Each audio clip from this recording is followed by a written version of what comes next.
လိုက်ပါဗျာတောင်းဝင်ကြည့်သွားပါကဲ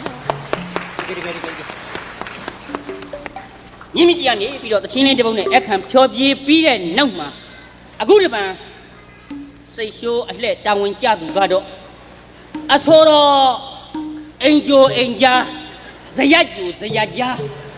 သူများပေးစာကန်းစာတောင်းစားနေရတဲ့တောင်းစားဘဝကနေမကျွတ်လို့သေးတဲ့နော်အမေကျော်တွေးတော်ကကြံစည်နေတဲ့အဆိုတော်မိုးရီဖြစ်ပါတယ်သူဒီဆိုမဲ့တချင်းကတော့ကောင်းစဉ်ကတပုတ်သေး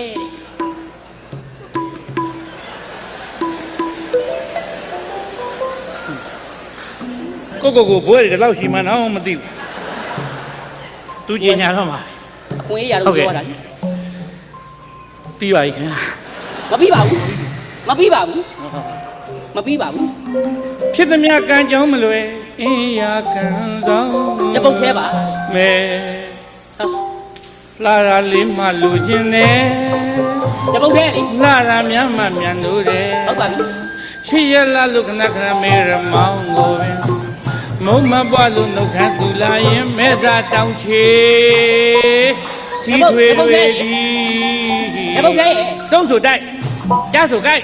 ကျွန်တော်မမပသိန်းသူချောဖို့ရင်မုံလာဖို့ငါများအရွက်တိုက်နေတာစောင်းသမားတယောက်ကိုလေတတိမရရင်နေပါစေဘဒုံရောင်ကိုများအရွက်တိုက်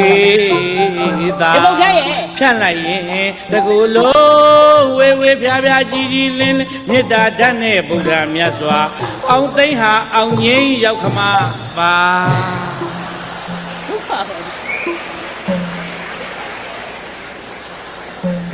အဆိုတော့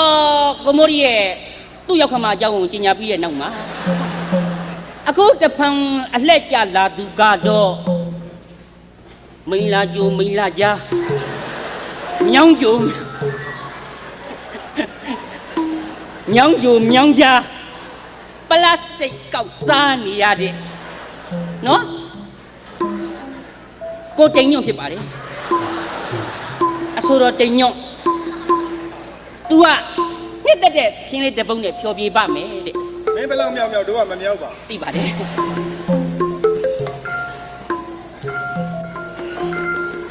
မဟာ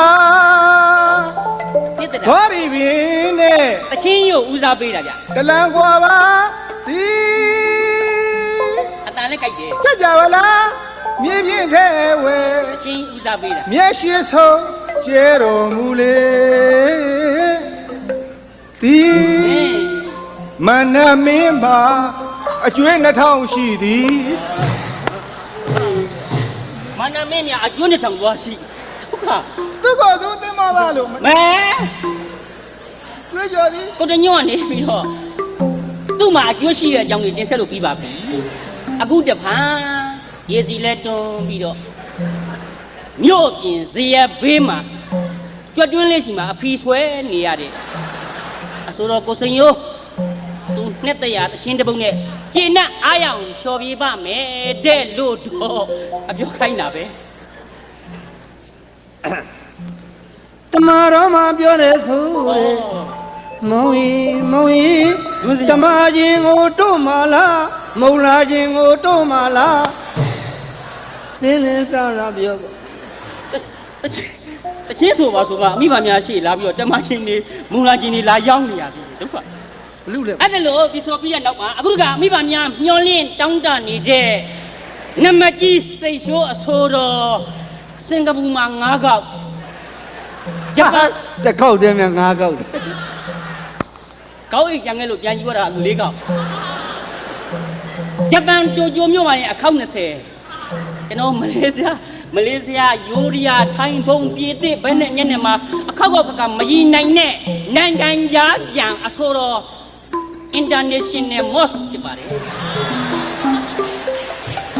သူတီဆိုမဲ့တချင်းလေးရဲ့ခေါင်းစဉ်ကတော့အကြီးလှမ်းမယ်တဲ့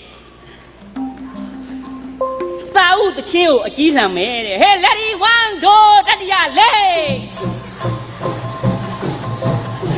နင်ညိုချင်းတိန်တောက်တဲ့ခါရွာလန်းတစ်ပေမှာရှာလာလာစာအုပ်တို့ငယ်ချင်းမာရဲ့ရက်ကချင်းလို့လားရှာလာလာ ချင်းလေတန်တာတာအိုးမရောက်ထားကြပြီအိုးမတွေ့တာကြပြီအိုးရဲ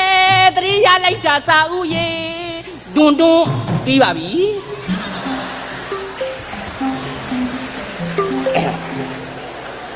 ဘုကျွန်တော်တို့ဟာသားညီနောင်များရဲ့ဒေသနာစိတ်ရှိုးအစီအစဉ်ကိုပြီးဆုံးပါပြီဘုကျွန်တော်တို့ဆက်လက်ပြီးတော့ရှုစားမှာကျွန်တော်တို့ဂျပန်နိုင်ငံမှာအိုရှင်းလေးနဲ့မြန်မာအသံနဲ့ဆွေးနွေးကံဖြစ်ပါတယ်ဒီတော့အိုရှင်းလေးကငယ်စဉ်ဘဝကနေပြီးတော့ကြီးလာသည့်အထိအိုရှင်းရဲ့ဘဝလေးကလည်းတော်တော်လေးကိုသနာစရာကောင်းပါအဲ့ဒီအိုရှင်းရဲ့ဘဝလေးသနာစရာကောင်းလို့ကျွန်တော်တို့ကစိတ်ဝင်စားနေပါမြန်မာပြည်သားတွေကလည်းအားလုံးစိတ်ဝင်စားပါတယ်ဒီတော့အိုရှင်းဟာဘယ်ရွေးရဆက်ပြီးတော့ရုပ်ရှင်ရိုက်တယ်လဲဒါရိုက်တာကဘယ်သူလဲဘယ်ဝါလဲသူ့ကိုသင်တဲ့ဆရာကဘယ်သူလဲဆိုတာကိုကျွန်တော်တို့တိတိကျကျမြန်မာအသံနဲ့ဆွေးနွေးရခံဖြစ်ပါတယ်ဒီတော့အိုရှင်းလာတဲ့အခါမှာကျွန်တော်တို့ဗမာပြည်သူပြည်သားပေါင်းကလက်ခုပ်လက်ဝါးနဲ့လဲကျွန်တော်တို့တီးပြီးတော့ကြိုဆိုစေချင်ပါတယ်အိုရှင်းကိုလည်းကျွန်တော်တို့ဗမာပြည်အောင်ပိတ်ပြီးခေါ်ထားပါတယ်မကြခင်မှာကျွန်တော်တို့အိုရှင်းလေးလာပါလိမ့်မယ်အော်အိုရှင်းကြွပါအိုရှင်း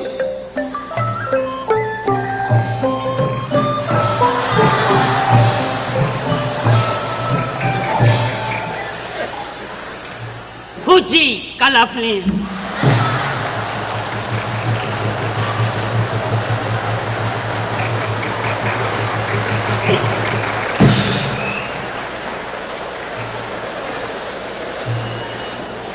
အော်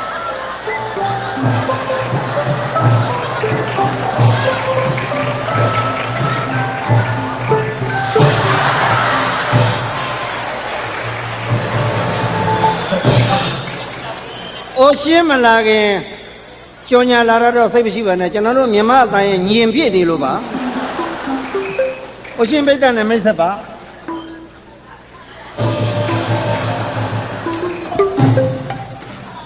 Fuji color flames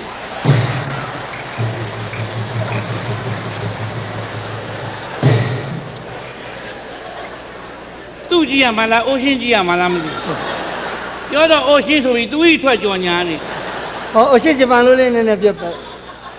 You are issue Ajinomoto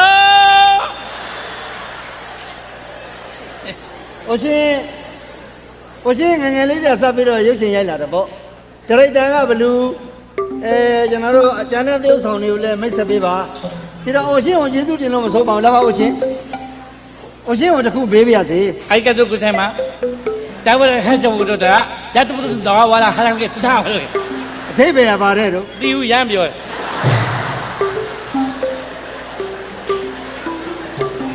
အိုရှင်းကနောက်နေတာပါသူကလည်းပြောတတ်လို့အိုရှင်းကိုကျွန်တော်တစ်ခုမေးပါရစေ မေးပါဗာမင်း အိုရှင်းဘာကြီးကိုပဲလို့ခေါ်လဲရင် အိုကြီးဆန် အိုကြီးစလား ဂျပန်လိုအိုကြီးဆန် ဘာကြီး ပါကြီး ဥလေးကြ အိုပါဆန် ကိုဘတ်ဆန် အိုပါဆန် အိုပတ်ဆန် အိုပါဆန် ဒါဥလေး ဦးလေး ကျေးဇူးတင်ပါတယ်ဆိုတော့ အာရီကတိုကိုဆိုင်ပါ ဟုတ်ပြီအာလီဂါတိုကိုဆိုင်ပါ အဲ ဒါကျေးဇူး Fuji color flames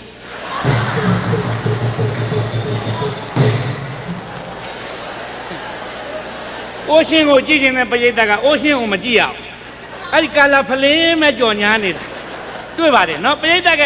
လိုက်ကိုသိတယ်အဲ့တော့အိုရှင်းကလည်းအားနာပါတယ်ပရိသတ်ကိုဒီဖလင်းကြီးကဝင်ပြီးကြော်ညာနေဒီတစ်ခါကျတော့ပရိသတ်ကိုအားနာတော့ပြီပရိသတ်ကိုအပူမကတ်ဘူး